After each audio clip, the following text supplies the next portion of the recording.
Daniel Ashford stands in the Metropolitan Museum of Art on a Tuesday afternoon in October 2025, staring at a painting that makes his blood run cold. The label reads, Portrait of a Lady, 1850. Oil on canvas. Artist, Thomas Ashford, 1815 to 1892. Thomas Ashford. His great-great-great-grandfather. The family's famous ancestor, a portrait painter in mid-19th century New York. Daniel has seen his work before, dozens of paintings in museums and private collections. But he's never seen this one. And the woman in the painting is Vera. Not someone who looks like Vera. Not a resemblance. Vera. His Vera. The woman he's been painting for the past 6 months. Same face. Same eyes. Same slight asymmetry in her smile. Same way she tilts her head. Same everything. Daniel takes out his phone with shaking hands. Opens his photo gallery. Finds the reference photo he took of Vera 2 weeks ago in his studio. Same pose as the 1850 painting. Same angle. Same expression. The painting is 175 years old. Vera looks 28. This is impossible. Daniel looks around the gallery, empty except for a security guard half asleep in the corner and a couple examining a Sargent portrait. No one is paying attention to him. No one sees him having an existential crisis in front of his ancestor's painting. He takes a photo of the painting, zooms in on the woman's face, compares it again to Vera. Identical. Not similar. Identical. Daniel sits down on the museum bench, legs suddenly weak. He's been a painter for 7 years. He knows faces. He knows how to see subtle differences, how to capture the unique architecture of a person's features. And he's looking at the same face in 2 images separated by 175 years. Either this is the most extraordinary coincidence in the history of portraiture, or something impossible is happening. Daniel texts Vera, "We need to talk. Can you come to my studio tonight?" Her reply comes immediately, "Of course. Is everything okay?" "I'm not sure. Just come." Daniel leaves the museum. Walks 40 blocks back to his studio in Chelsea, not trusting himself to navigate the subway. His mind is racing. Possibilities. Explanations. None of them rational. Maybe Vera is a distant relative of the woman Thomas painted. Maybe there's a family resemblance so strong it crosses centuries. Maybe, no. It's not a resemblance. It's the same person. Which is impossible. Which means Daniel is either losing his mind, or Vera is something other than what she's claimed to be. He arrives at his studio. It's a converted warehouse space, north-facing windows for perfect light, canvases stacked against brick walls. And on his easel, the painting he's been working on for 3 months. Vera in Blue, 2025.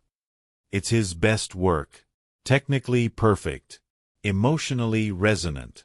The kind of portrait that captures not just how someone looks but who they are. He's poured everything into it. And now, looking at it with fresh eyes after seeing the 1850 painting, Daniel sees what he should have seen months ago. Vera is timeless. Not in the metaphorical sense artists use when they talk about beauty. Literally timeless. Her face doesn't belong to 2025 or 1850 or any specific era. It exists outside of time. How did he miss that? Daniel sits in his studio, surrounded by paintings of Vera. Dozens of studies, sketches, unfinished canvases. 6 months of work. 6 months of being obsessed with capturing her on canvas. 6 months of thinking he was painting a beautiful woman. He was painting a mystery. And tonight, he's going to solve it. Daniel Ashford met Vera 6 months ago, in April 2025, at a gallery opening in Soho. He was there because his friend Marcus was exhibiting. She was there because, well, he never asked why. She just appeared beside him while he was looking at a particularly terrible abstract piece, and said, "It's trying too hard. Good art doesn't need to scream."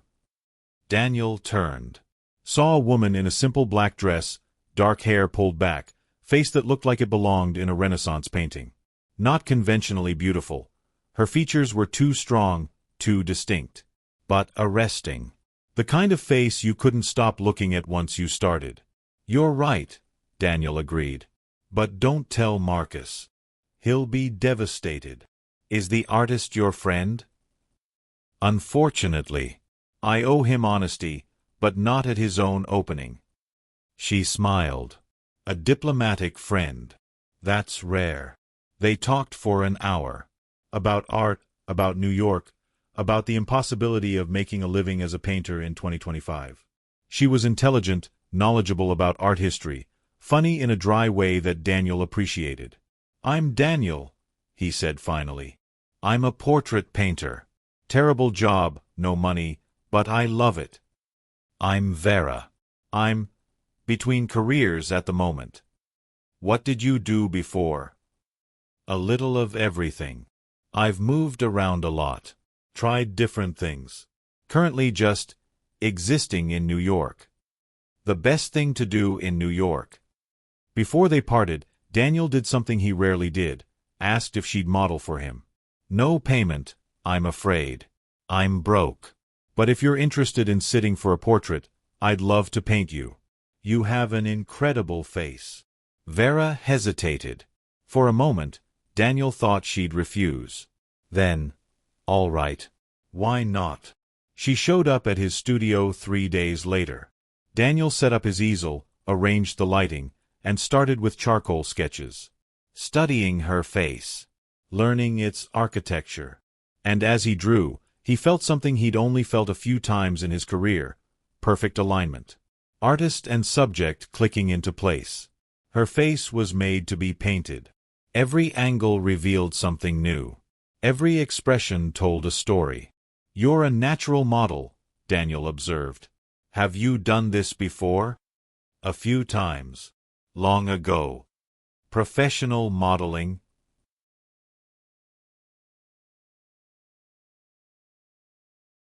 No. Just artists who asked. Like you. Over the next weeks, Vera came to his studio 3 times a week. 4-hour sessions. Daniel worked in oils, slow, deliberate, traditional technique. Building up layers. Capturing not just her features but her essence. And as he painted, they talked. About art. About history. About life. Vera had an encyclopedic knowledge of art history. Could discuss the brushwork of Caravaggio, the composition of Velázquez, the technique of Vermeer with the specificity of an academic. But she spoke about these artists like she knew them. Like she'd watched them work. You talk about Sargent like you met him, Daniel joked once. I wish. He was supposed to be charming. Supposed to be. You talk about him in past tense like you knew people who knew him. Vera went quiet. Then, I read a lot of art history. Sometimes I forget it's not my own memory. Daniel thought that was strange but didn't push. Everyone had their quirks. By June, he was in love with her. Not just attracted, in love. The kind that makes you stupid. The kind that makes you paint someone obsessively, trying to capture what it is about them that's uncapturable. Vera, he said one evening after a particularly good session. Would you like to get dinner? Not as model and artist. As 2 people who maybe enjoy each other's company. She smiled. The same slight asymmetric smile he'd been trying to perfect on canvas for weeks. I'd like that. They dated through summer. Dinners.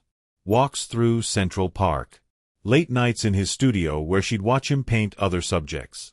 It was easy. Comfortable. Right. And Daniel never noticed the things he should have noticed. That Vera never ate much. That she was cold to the touch.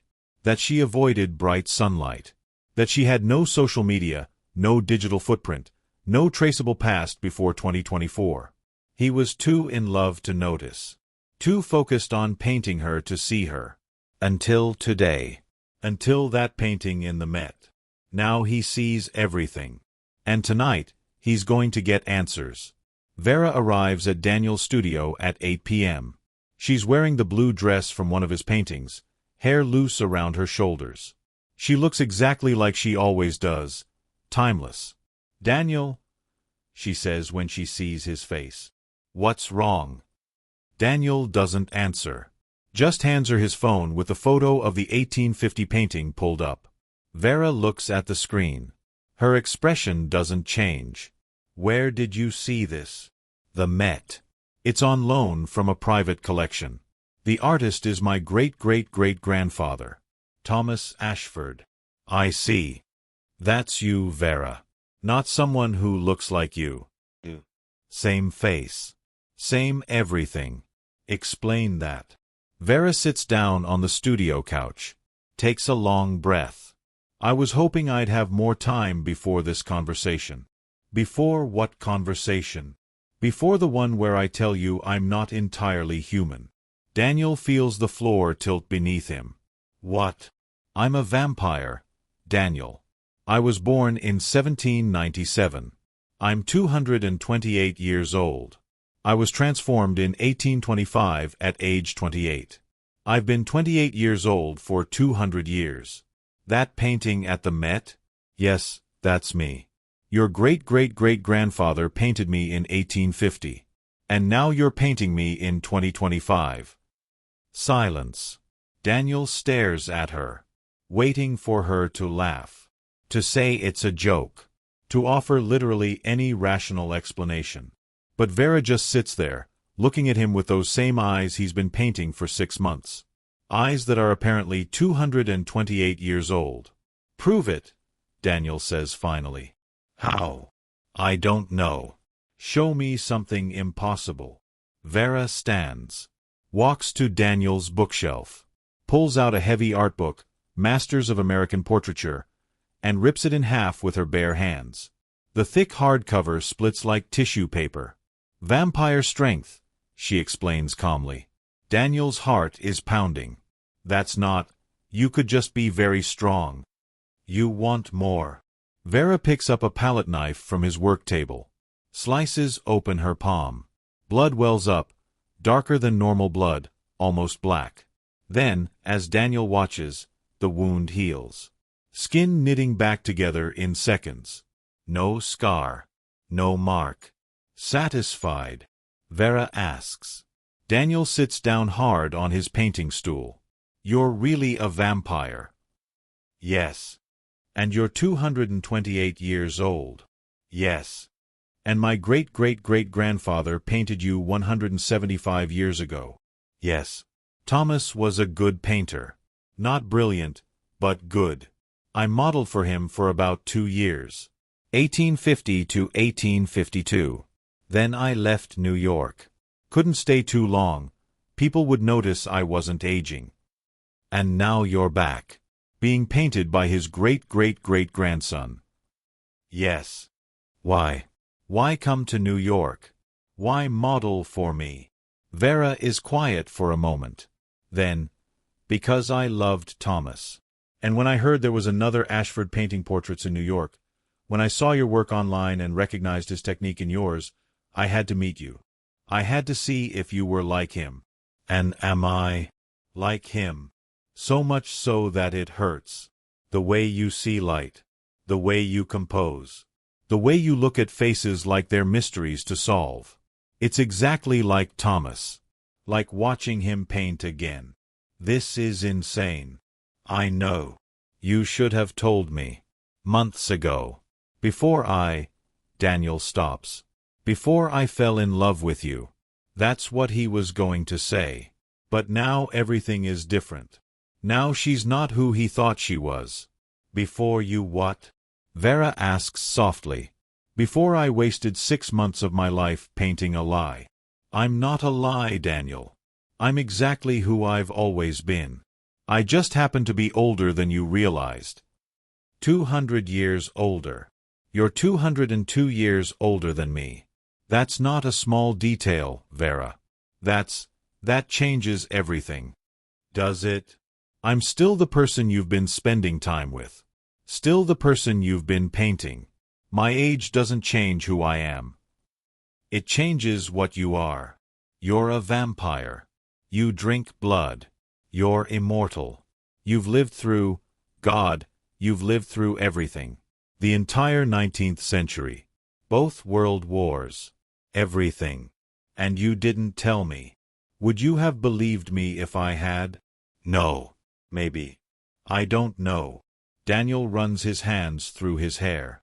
Why did you leave him, Thomas? If you loved him. Because he was aging and I wasn't. In 1850, he was 35 and I looked 30.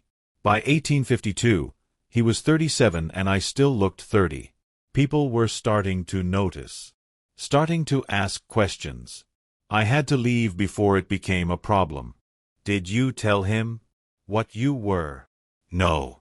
I just disappeared. Left a note saying I had to go back to Europe. He was heartbroken. I heard later that he never painted another portrait of a woman after me. Only men and children. I destroyed his ability to see women as subjects. And now you're doing the same thing to me. Am I? You're still painting, Daniel. You're still creating. I haven't destroyed anything. You've destroyed my ability to see you as you were. Now when I look at that painting, Daniel gestures to Vera in blue on his easel. All I see is a lie. All I see is someone pretending to be human. I am human. I just happen to also be a vampire. That's a contradiction. It's a complication, not a contradiction. They sit in silence. The studio feels too small suddenly. Too full of paintings of Vera. Evidence of his obsession with someone who isn't what she claimed. I need time, Daniel says finally, to process this. To figure out what this means. I understand. Take all the time you need. Vera stands. Walks to the door. Pauses. Daniel, for what it's worth, these past 6 months have been the happiest I've had in decades. Being painted by an Ashford again. Talking about art with someone who understands it. Feeling seen. That wasn't a lie. None of it was a lie. She leaves. Daniel sits alone in his studio, surrounded by paintings of a woman who's 228 years old and doesn't age and was apparently the muse of his great-great-great-grandfather. And despite everything, despite the impossibility, despite the deception, despite the sheer insanity of it all, he still loves her. Which might be the most impossible thing of all. Daniel doesn't see Vera for 3 weeks. He needs space. Needs to think. Needs to research. He goes back to the Met. Studies the 1850 painting. Reads the wall text. The provenance lists it as owned by Thomas Ashford until his death in 1892, then passed through various private collections. Daniel contacts the museum. Gets the name of the current owner, a private collector in Boston. Calls him. The collector is delighted to talk about the painting. Beautiful piece. One of Thomas Ashford's finest. The model was supposed to be his great love. No one knows who she was. He never recorded her name. Just painted her obsessively for about 2 years. Then apparently she left him. Broke his heart. Do you know anything else about her? Only that she was mysterious. Some letters from Thomas to his brother mention her as V. That's it. She appeared in 1850, modeled for him, disappeared in 1852. Like a ghost. Daniel thanks him and hangs up. Vera. It's her. Definitely her. He digs deeper into family history. His grandmother has boxes of Thomas Ashford's papers in her attic in Connecticut. Daniel drives up, explains he's researching for a project, not exactly a lie, goes through everything, and finds letters. Dozens of letters Thomas wrote but apparently never sent, all addressed to V. My dearest V, it has been 6 months since you left. I cannot paint. I cannot eat. I cannot think of anything but you. Where did you go? Why did you leave? If I offended you in some way, please tell me so that I might apologize. If you simply tired of New York, I will follow you wherever you are. I cannot bear this separation. And another, V, I went to the address you gave me. The house is occupied by a family who has lived there for 20 years. They have never heard of you. Did you lie about where you lived? Were you hiding something? It doesn't matter. I love you regardless. Please come back. And another, dated 1860, 8 years after she left. I am married now. To a good woman who deserves better than my distracted affection. We have 2 children. I am building a normal life. But I think of you constantly. I dream of you. I see your face in every woman I pass on the street. You ruined me for anyone else. I hope you know that. I hope wherever you are, you think of me too. The letters break Daniel's heart. Thomas loved Vera, or whoever she was calling herself in 1850, desperately. And she left him without explanation. Just like she might leave Daniel someday. Because that's what immortals do, isn't it? They leave. They have to. Because the mortals age and they don't. Daniel drives back to New York with copies of the letters. He's angry now. Not just at Vera, but at the situation. At the fundamental unfairness of loving someone who will outlive you by centuries. He goes to his studio. Vera is there. Sitting on the couch. Waiting. You gave me a key, she explains. Months ago. I hope it's okay that I let myself in. Did you love him? Daniel demands. Thomas, did you actually love him? Yes. Completely. Then why did you leave him without explaining? Because I had to. Because people were noticing I didn't age. Because if I'd stayed, I would have ruined his life more than I already had. You ruined it by leaving. I read his letters. He was destroyed. I know. I've carried that guilt for 173 years. And now you're here with me. Another Ashford. Ready to destroy another painter. That's not what I want. What do you want, Vera? She stands. Walks to the easel where Vera in blue sits. Studies it. I want what I had with Thomas. Connection. Understanding. Someone who sees me, really sees me, and tries to capture it. That's what painters do. You don't just paint surfaces. You paint souls. And for someone like me who's lived 2 centuries, being seen is rare. So I'm just a replacement. For Thomas. No. You're yourself. You paint differently than he did. You see differently. But there's a continuity. An echo. When you paint me, I feel like I'm connecting to something I lost in 1852. Does that make sense? Not really. I'm confused and angry, and I don't know what to do with the fact that I'm in love with a 200-year-old vampire who was in love with my great-great-great-grandfather. You're in love with me? Daniel laughs bitterly. Of course I am. I've been painting you obsessively for 6 months. Do you think artists paint like that without being in love? Every portrait I've made of you is a love letter. You must know that. I hoped. But I wasn't sure. Well, now you know. And it doesn't change anything. You're still immortal. I'm still going to age. In 20 years, I'll be 46 and you'll still look 28. In 50 years, I'll be 76 and you'll still look 28. People will think you're my daughter. Then my granddaughter. And eventually I'll die and you'll move on and find another painter to obsess over. Or you could ask me to transform you. Daniel stops. What? Transform you. Make you a vampire. Then we'd both be immortal. Both frozen in time. We could have centuries together. Is that what you want? I want you to have a choice. Thomas didn't. I left before he could even consider it. But you know what I am. You can choose.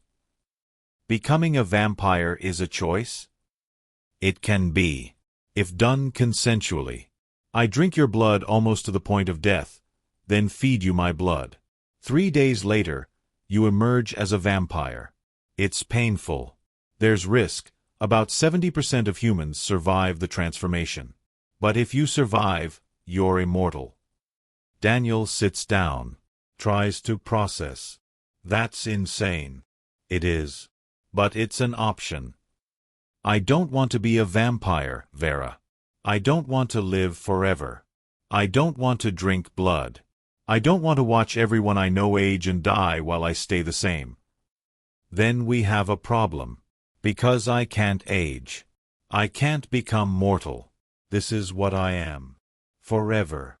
So we're doomed. Just like you and Thomas. Maybe. Or maybe we make the time we have count. However long that is. Daniel looks at her. At this woman who's 228 years old but looks 28. Who modeled for his ancestor 175 years ago. Who's apparently in love with him now. How long do we have? Realistically. 10 years. Maybe 15 if we're careful. Before the age gap becomes too obvious. And then I leave. Or you accept transformation. Those are the only options. Those are terrible options. I know. Welcome to loving an immortal. They sit in silence. Daniel looking at his paintings of Vera. Vera looking at Daniel. I need to finish the portrait, Daniel says finally.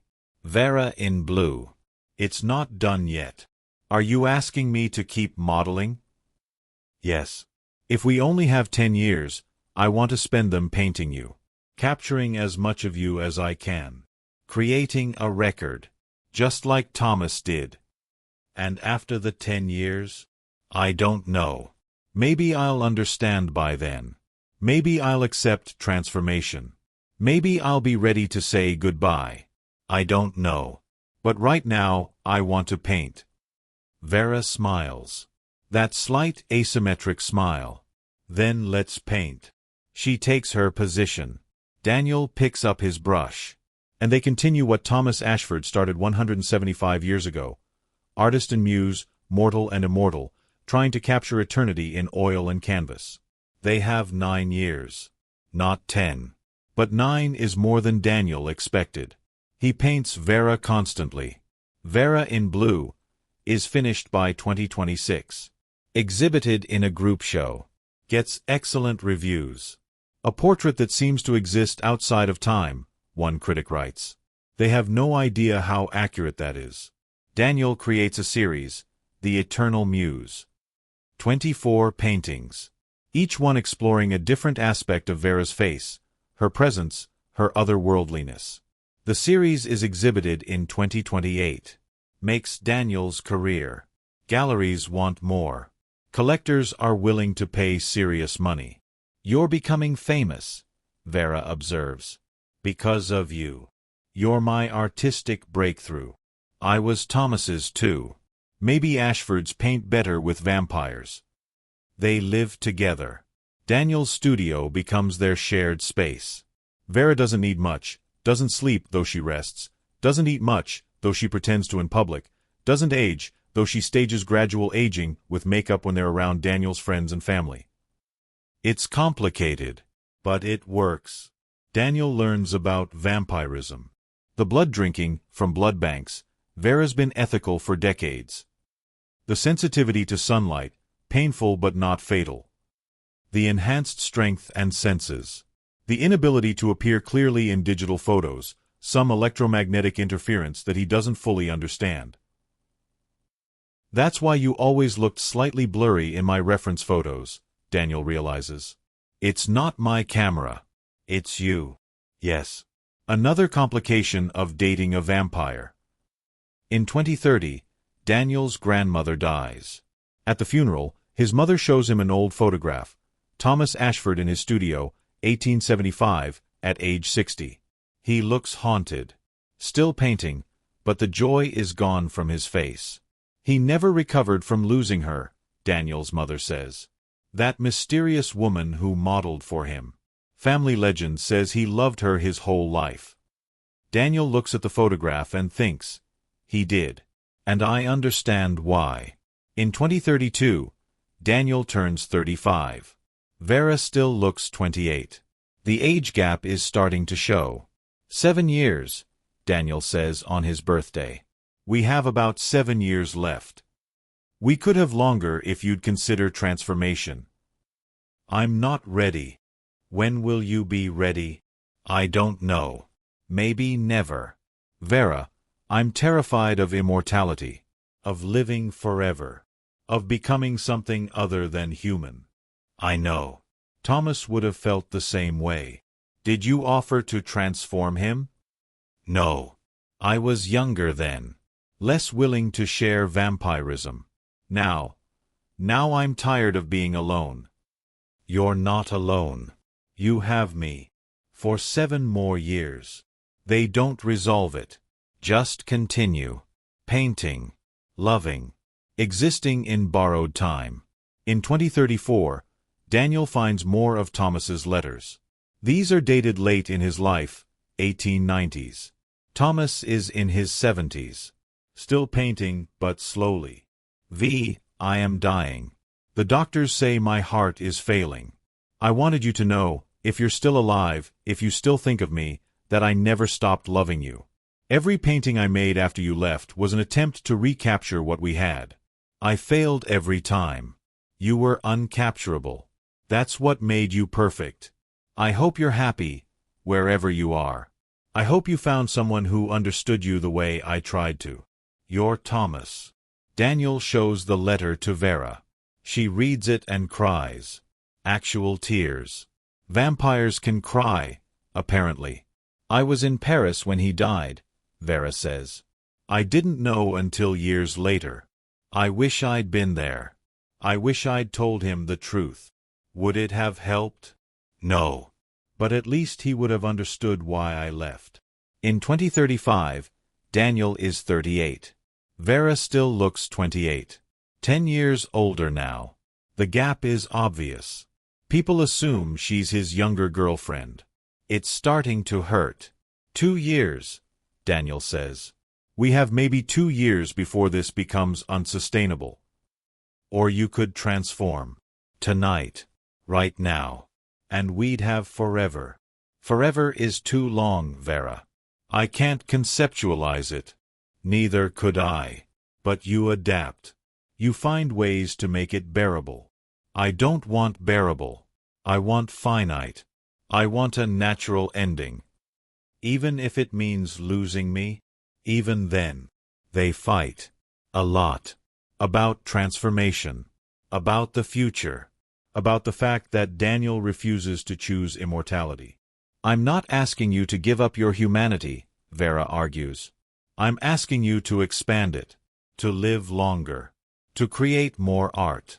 To be with me. You are asking me to give up my humanity. That's literally what transformation is. Is it? I'm still human. I still feel. I still love. I still create meaning in my existence. But you're not mortal. And mortality is what makes life precious. If I have forever, nothing matters. Every moment becomes disposable. That's not true. Every moment still matters. You just have more of them. But Daniel can't be convinced. In January 2037, Daniel wakes up and realizes, this is it. He's 40. Vera still looks 28. 12 years together. The gap is too large now. People stare. People comment. We need to decide, Daniel tells Vera. Either I transform or you leave. Those are my only options? Yes. That's not fair. Nothing about this has ever been fair. Vera is quiet for a long time. Then, if you won't transform, I should leave. Before it gets worse. Before people start asking too many questions. Before you resent me for staying. I could never resent you. You would. Eventually. Just like Thomas did, probably. I destroyed his ability to love anyone else. I can't do that to you too. You already have. They sit in Daniel's studio, now a professional space, successful, filled with paintings and commissions. Outside, New York is cold. January wind rattling windows. When? Daniel asks. Soon. A few weeks. I need to arrange things. Fake my death, probably. Disappear cleanly. Just like you did with Thomas. Yes. History repeating. I seem cursed to love Ashford men and then leave them heartbroken. Or you could stay. Transform me. Give us forever. You don't want forever. You've made that clear. No, I don't. But I want you. You can't have both. And there it is. The fundamental incompatibility. Daniel wants Vera but refuses immortality. Vera wants Daniel but can't offer mortality. They're stuck. Vera leaves in February 2037. Doesn't say goodbye in person. Just a note, I love you. I'm sorry. Take care of yourself. Keep painting. The same way she left Thomas 185 years earlier. Daniel is destroyed. Stops painting for months. Can't look at his portraits of Vera without feeling gutted. Eventually boxes them up. Hides them in storage. Tries to move on. He doesn't. Can't. Just like Thomas couldn't. Daniel Ashford is 63 years old. He's a successful painter, famous for his portrait series, The Eternal Muse, though critics don't know the Muse is actually eternal. He never remarried. Never painted another woman's portrait. Just like Thomas.